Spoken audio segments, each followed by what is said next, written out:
I know you have a lot of interesting discussions, and we'll continue that later. But we'll head towards the lightning talks. It's going to be a rapid-fire session. We have Matt and Archie, May, Raluca, and Tian and Xiaotian.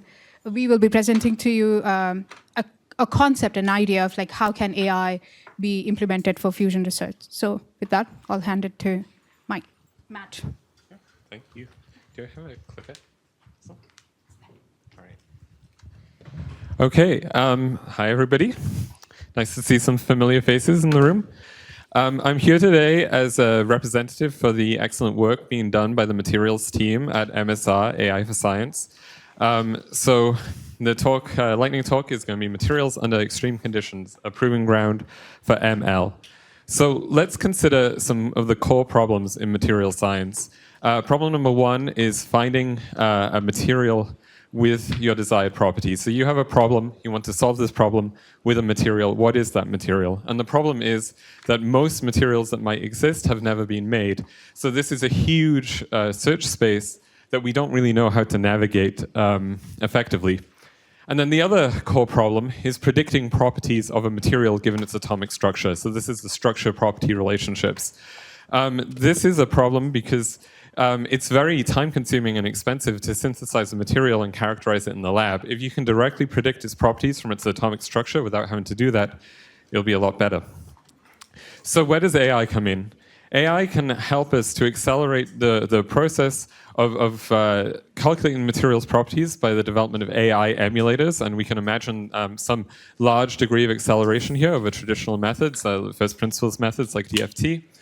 And then we can also have AI generators, which can accelerate the search of materials satisfying desired properties, again, giving us some large acceleration over traditional methods.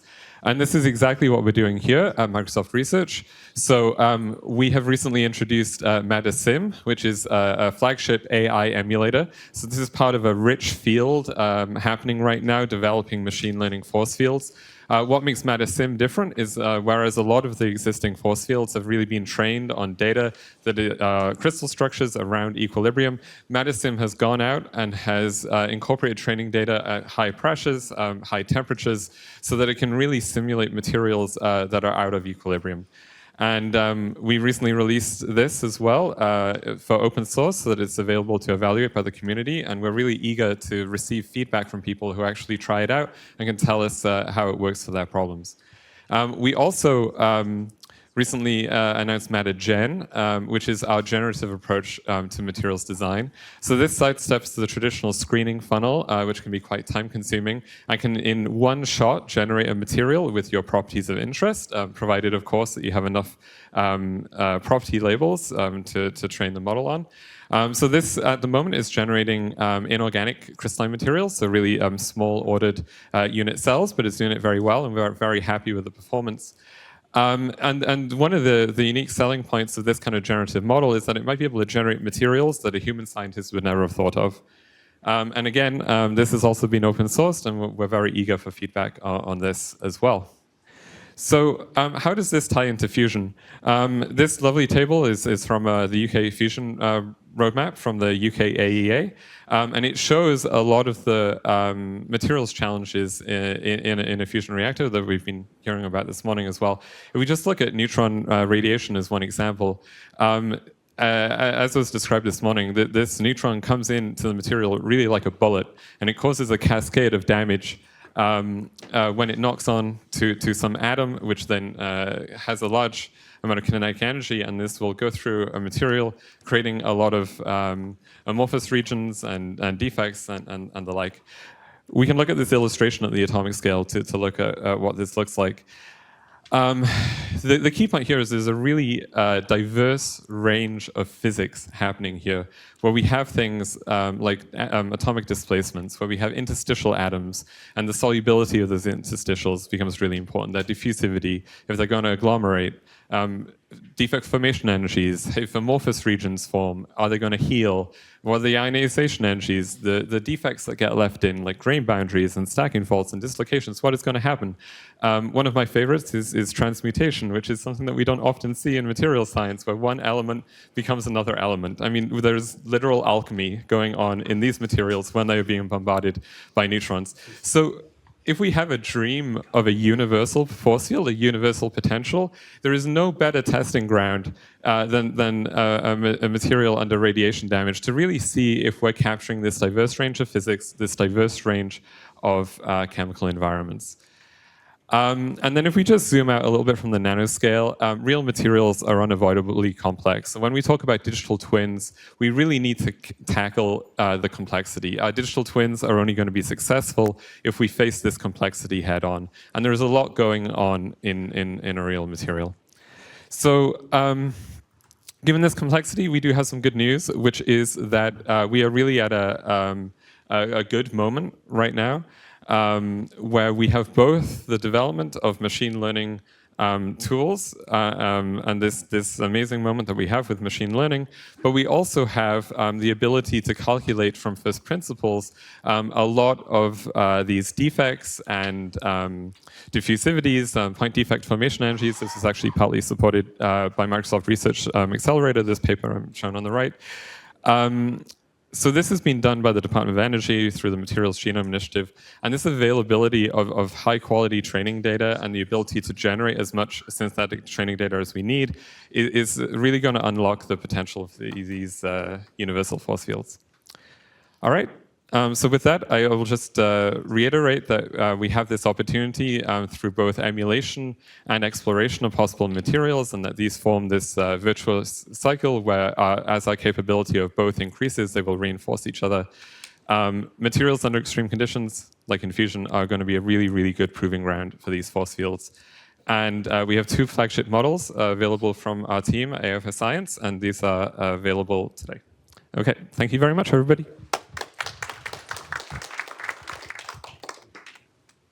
Awesome. Thank you so much.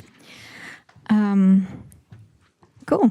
So my name is Raluca Georgescu. I'm a senior research scientist in a group called Game Intelligence. And I'm surely going to explain how probably video games will translate to something that could be useful in nuclear fusion. This group has historically worked a lot with deep reinforcement learning, and there have been signs of using deep reinforcement learning as a technology to control plasma. And our team more recently has started looking into world models. So what are world models? Think of them as a mental model. Everybody creates a mental model in their brain. For example, when you go down some stairs, your brain anticipates going down the stairs. So they've been used, like more recently, as we use neural networks to create world models as cheap simulators for the world. So in robotics, it's expensive to test things out in the real world. So world models have been successfully used to be cheap emulators. They've been used in autonomous driving more recently with some great results there. And more recently in gaming. So my team has recently published in Nature our world and human action model, which has been trained on a large data set of human gameplay. And I'm going to explain briefly how we did that. So you get these videos, people playing the game, and the actions that they take at every time step.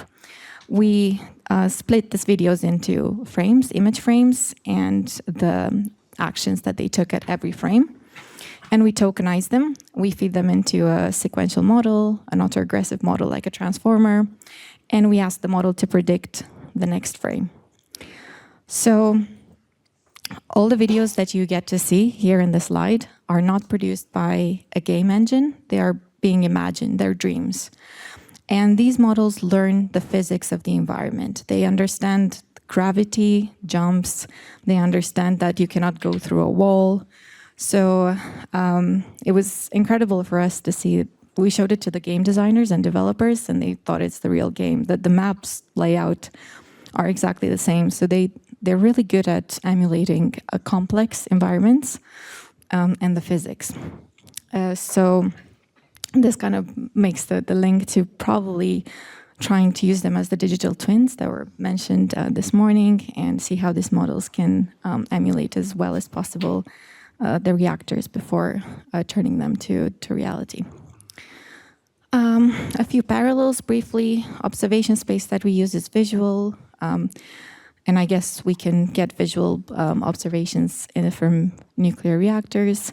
Action space, it supports both discrete and continuous. In our case, it was Xbox controllers with the buttons that you press. And continuous actions would be, the 360 degrees of the controller. As I said, understanding the environment, things like flying. Some characters can fly in the game, and gravity and the constraints. You cannot go through walls. And the ability to define a target state. So with plasma control, you probably want to define, okay, I want it to be this shape, and the ability to control what this model generates. My last slide, briefly. Some properties, it could help with generalization. So what we're trying to do in my team at the moment is we trained it on one game, but we try and now fine-tune the model to other games. And that could translate to reactors to try and emulate others without starting from scratch every time. A better exploration strategies, so understanding of dangerous or unproductive actions when you predict. And sample efficiency, they really help a lot if there's studies that show how using world models in your reinforcement learning algorithms really improves the prediction. Cool, that's everything. Thank you. Our next speaker is joining online. Hello, everyone. I'm Xiaotian from Microsoft Research Asia. Very happy to have this opportunity to share our thoughts on physical simulations in the AI era. Physical simulations have played an important role in modern physics and will be more critical in future because it is the only affordable way to interact with AI agents, which usually consume a large number of trials. However, many inherent limitations of numerical methods make physical simulations still more expensive than we expected, preventing physical simulations from being better leveraged by physicists and AI agents. Fortunately, things are getting changed in the AI era. That is the emerging transformation of physical simulations from human-designed numerical simulators to machine-learned neural simulators. The current bottleneck issue is that the training pipeline still requires a large data set produced offline by numerical simulators. We have two solutions to overcome this issue. One is to directly speed up numerical simulations by scaling them on explosively growing AI supercomputers. The other is to bypass the dataset collection with a physics-informed learning paradigm. Currently, development of highly efficient and scalable numerical simulations require tremendous efforts. As a result, many legacy implementations are still being heavily used because the cost of keeping them updated to the fast-developing hardware platforms is sometimes not acceptable.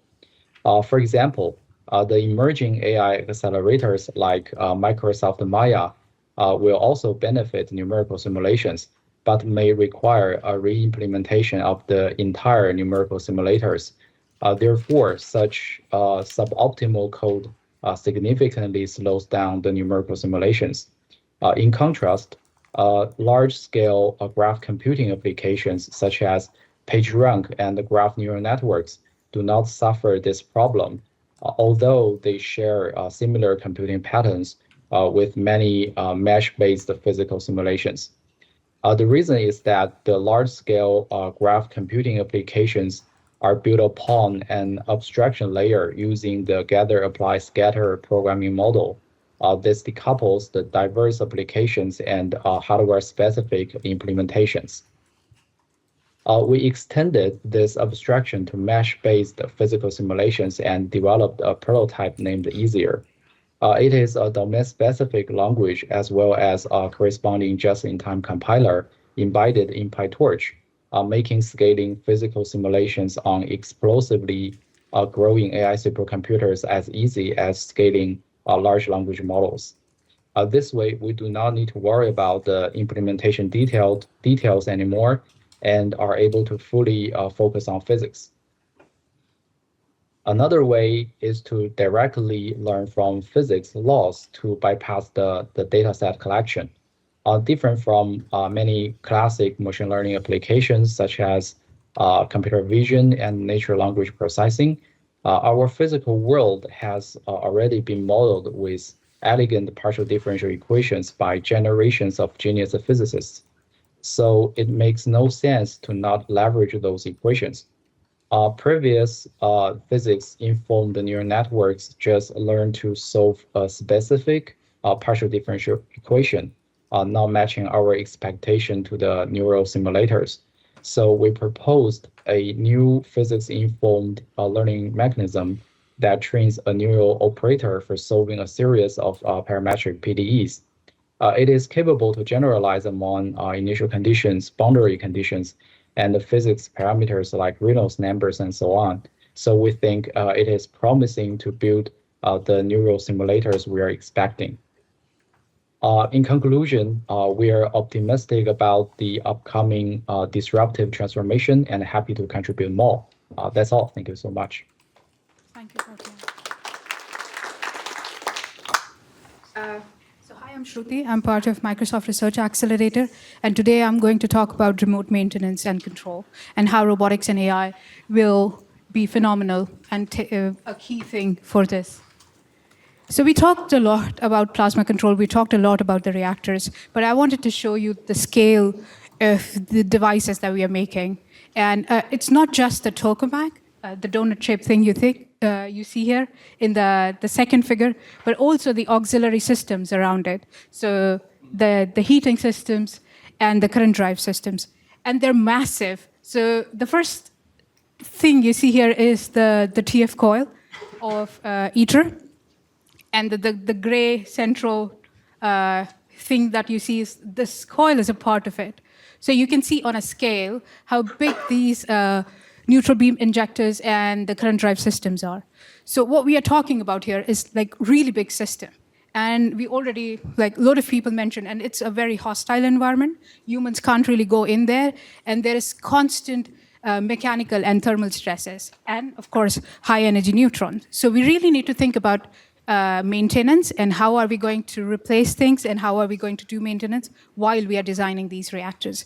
And with all the reactors being of a different design, we'll need a different kind of maintenance routine for it. We can borrow something from fission, but we still need to go a little bit further and think about it. The last picture is just to show like an port-based horizontal maintenance system in ITER. And as you can see, it has this kind of rail, and a machine goes over it and removes stuff. This one shows Mascot from JET, which is this like really huge two arms that go into the torus and tries to do the maintenance. So one of them holds the tool, the other one just do maintenance like welding and stuff. And it's teleoperated, so human being operates it. And this is cool, but as we go forward, the complexity of machines are going to increase, and we can't really have like a teleoperated systems like this. We would need to have a fully autonomous systems and something specifically that can understand the environment that it is in. Also, it's not just going to look like two giant arms. It'll be like of different embodiments and different things, like you are looking at different kinds of robots. And that's where embodied AI comes in. It's a field that's really kicking off in AI. And what embodied AI means, basically, it's an AI agent that tries to interact and learn the environment that it is in the same way that human does. So it tries to sense things through its embodiment or the virtual tool it has, and then take actions and make decisions based on these senses. And so this kind of AI agent and AI systems will be key for these robots because these robots will have different kinds of structures and embodiments, and they will look in a very different. They will look very different, and they would need to be something that can change their behavior based on the conditions that are there in the reactor. So I want to highlight the work of the team that's working on embodied AI in Microsoft, and they are looking into different kinds of AI system and how they are integrating the perception, reasoning, and control into it, and how are they making these AI system autonomous. And that's for the maintenance of, not just for nuclear fusion, but for other fields as well. But yeah, that would be phenomenal for fusion. Thank you. So next talk we have from our Director of Nuclear Technology, Archie Manoharan.